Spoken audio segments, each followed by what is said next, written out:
So how did you start cycling? It was mainly my dad. He used to do a lot of like Grand Fondos in the Alps because he lived quite close to the Alps, and so he was doing all these marathons. And I always wanted to join, and then I was like 10, 11 years old and could fit the old road bike of my mum. And then I used that and took part in some shorter ones and really enjoyed it, and then joined the local club. And at the time we were like only 3-4 guys who were racing, but it was good fun, and then kept on progressing, and over like the states team I got into some bigger races, and then that's how I made my way up in under 17. It 1 year under 15 and then 2 years under 17, and then I properly started racing with the team in juniors and national team.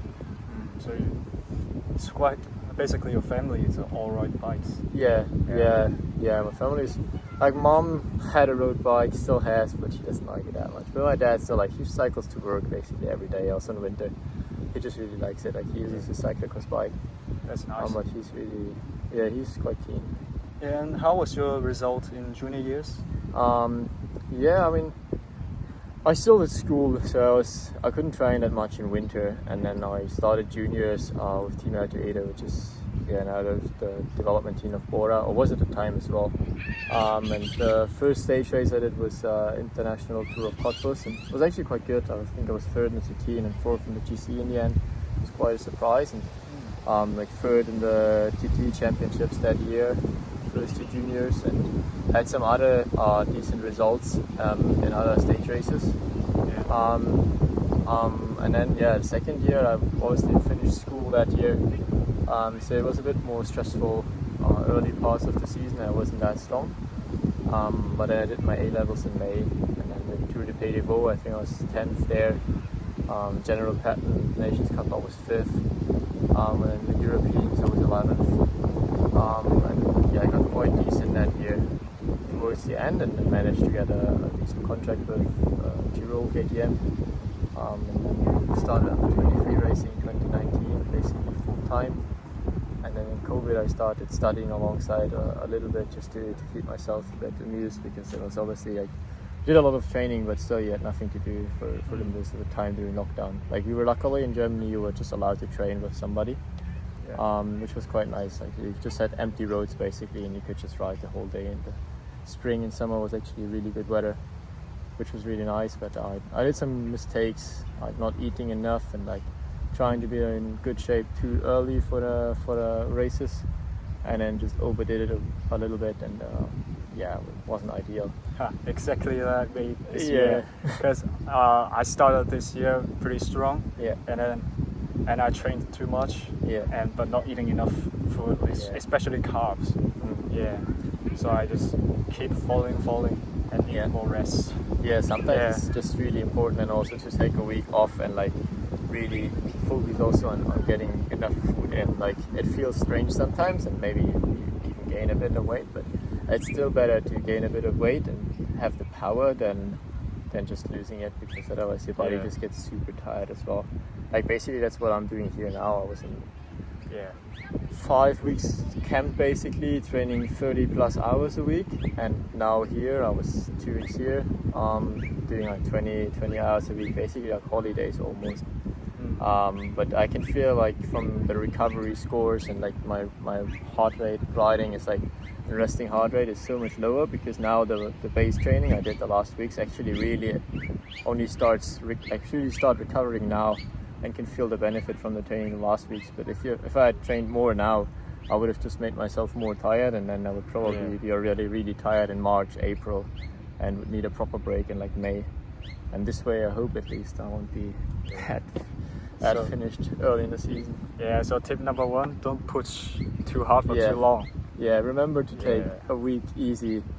Also do something else than cycling for a week, to just get exciting for cycling again, and like keep a good balance. You can also do I know more guys like my age that did too much than too little on the team. Like, we had guys that had anorexia and bulimia and other eating disorders, or were just constantly overtrained, probably more than guys that were too lazy. Like, I can't remember anybody who was really lazy, but I can remember a lot of guys that just did too much and then didn't make it, or got injuries or whatever. Yeah. So how was then your training like when you were not a pro? I mean, in juniors, I did a lot of. In winter, I did a lot of strength work, and then some shorter rides on the kicker, and also a lot of like ski touring and cross-country skiing as well.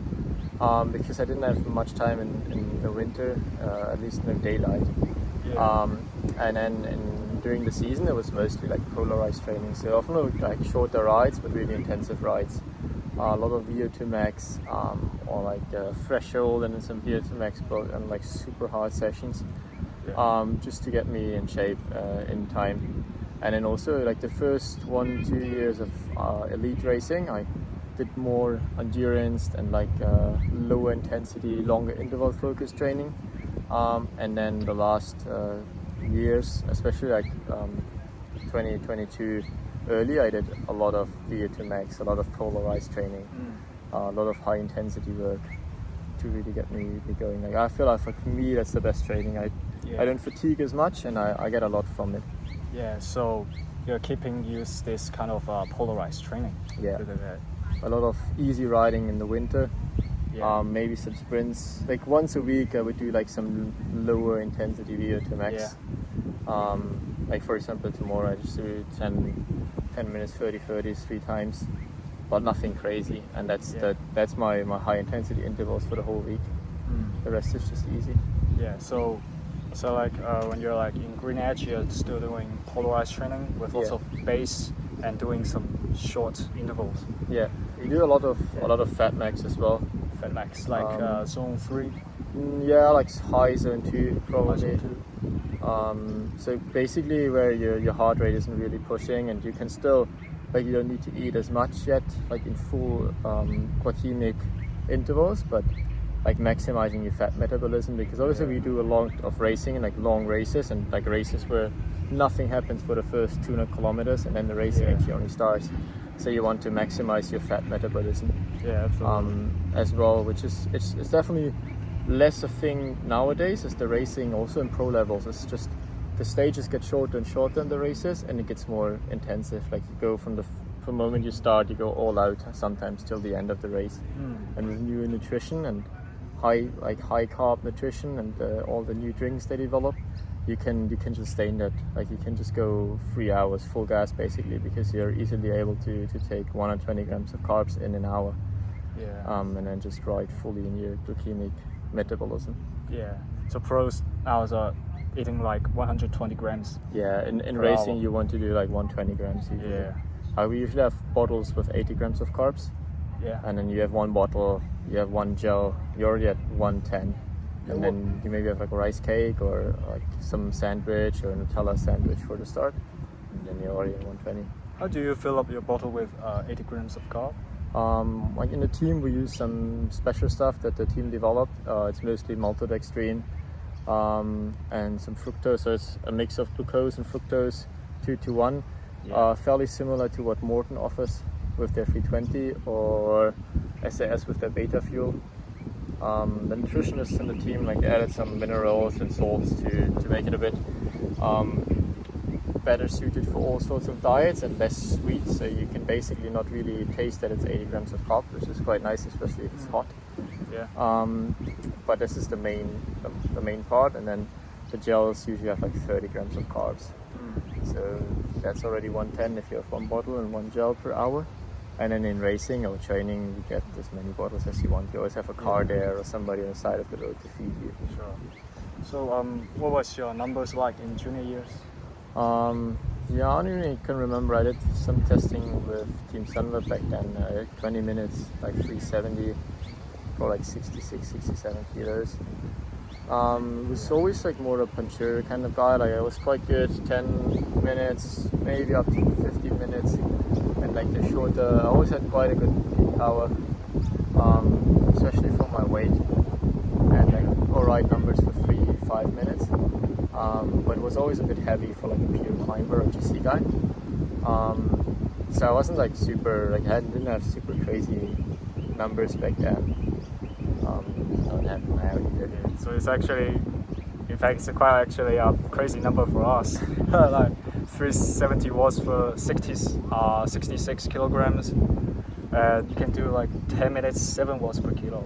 Yeah, like now, yeah, probably if I'm in good shape and like, and I could probably like well rested, like, yeah, over 7 watts per on 10 minutes. Yeah, that's insane. Yeah, I mean, like I honestly, I don't know what other guys do. I know it was enough for under 23. If you win the race, you had obviously enough power. If you don't, you don't. But I know some of the guys are doing like crazy numbers. But it's more about the repeatability and like especially long races and stage racing. It's more a difference if you can do it in the 5th day and like 5th climb and already 3,000-4,000 kilojoules of energy in, and then you can still do the same numbers. Then it's crazy. Yeah. Like the really best guys, like Froome, for example, he was famous for not having crazy numbers, but he could do them all day long. Like he just didn't fatigue. In the last day of the tour, he could still do an attack on the last climb and write the same numbers as the first day because he was just as fresh as the first day.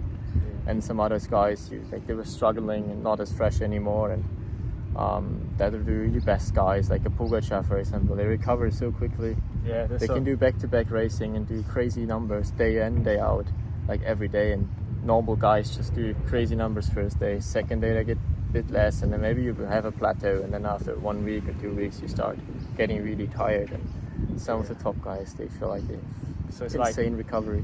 Genetics. Yeah, it's genetics, and then also like how you recover as well, like post race and post training. It makes a big difference what you eat and what you do. So you always need to keep an eye on it as well. Like especially, for example, if you're hot like now, you always want to take some electrolytes in post training. And depends if you do longer or intensive rides, if you eat some carbs or more like veggies to keep the antioxidants as high.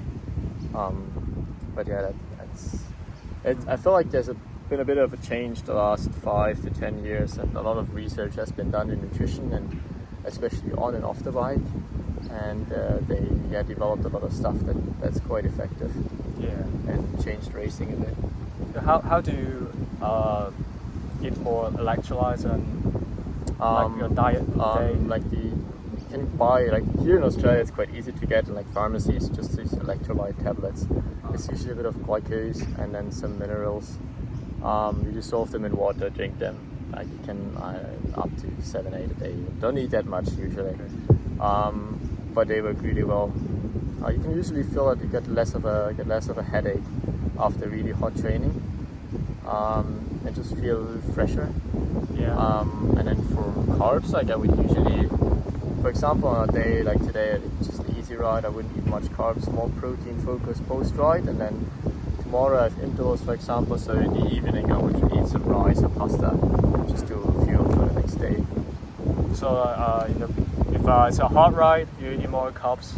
Yeah, in a hard ride you would eat more carbs during training and then directly after training, and then maybe less at night. Yeah. And if it's an easy ride, I would eat less during the ride and less after the ride, and then at night I would eat a little bit more. But it's also, you can vary it. Like some guys like to always have a higher carb meal at lunch and then less at night, and some guys like it the other way around. There's no wrong or right. It's just you need to get a bit of a feeling and like track a bit how much you use and how much you need. So you're never really trying to do intervals empty, because then it will just feel horrible and you won't get the numbers in. Yeah.